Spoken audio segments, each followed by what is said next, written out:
Hi there, it's Tina from Empower Family Therapy. Today I'm answering a question that I get all the time from potential new clients that are looking to get some couples therapy support. So I thought I would jump on here and answer the question for all of you in case you might have the same question. So today we're going to talk about 5 tips to get a reluctant partner to join you in therapy. These tips are great if you're looking for your partner to join you in couples counseling. They're also great if you are looking for your teenager to join therapy and they're not on board, or for your teenager to join family therapy. These are great tips for anyone. So the first tip is to share your concerns and your hopes for therapy. Answer the worst case scenario question up front. So with couples, a lot of the times when your partner will come to you and say, I think we should go to couples counseling, the first instinct is to go to the worst case scenario. So just go ahead and get a step ahead of your partner and answer that up front.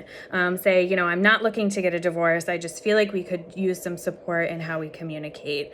I've noticed that we run into problems here and about this certain topic. Be specific. It's not the time to give a laundry list of complaints. The best thing that you can do is to prepare for this conversation with bullet points, notes, practice if you feel like you need to. Another trick is that you can write an email or a letter if you feel like you're going to have trouble verbalizing it. Be as clear as possible and address that worst case scenario question up front. The second tip is to ask their thoughts on the problem. So ask if they agree. Ask if they've noticed these things that you're noticing. Give them a chance to make adjustments in these areas before therapy. Maybe they feel like this is the first time that they've heard these complaints. Maybe you've said it 100 times, but maybe they feel like this is the first time that they've heard it clearly, and they feel like they could make some adjustments without the support of a professional. Go ahead and give them a chance to do that. Maybe you can set a timeline together of what that would look like. Step 3 is to be prepared for them to come back with complaints of their own. This is a very normal defensive response. When someone comes to you with a complaint, oftentimes you want to respond with a complaint of your own.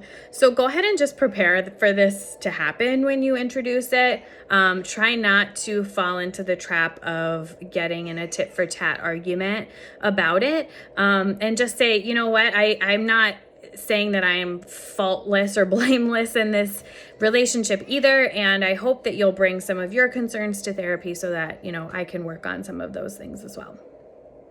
Step 4, this is a really important one. Invite them to be part of the process of picking a therapist. So the key to getting that, like a partner, a teenager to participate, is getting their buy-in, getting them to be as invested as you. Give them an offering of 3 suggestions of therapists. Give them their websites, give them their contact information. What you can do is you can go ahead and reach out to those people ahead of time. Make sure that they're accepting new clients. Make sure that they have availability that matches what your availability is. And then give 3 of those therapists who have your availability and are taking new clients and could be a good fit to your partner or to your teenager, and say, you know what, these are 3 people that I think would be a good fit. What do you think? It really puts the ball in their court to have some choice in the decision. And encourages your partner to reach out to them to narrow it down, or to go ahead and make a selection from those. You can also offer for your partner to have a call with that therapist. So if you in the intake or outreach process have a call with a therapist, or get your questions answered, go ahead and offer that to your partner as well, so that in that first session they don't feel like you and the therapist have already created this alignment and they're already feeling left out. That ultimately is what we want to avoid. The 5th and final tip to get reluctant partners into therapy is to have them agree to just one getting to know you session at a time.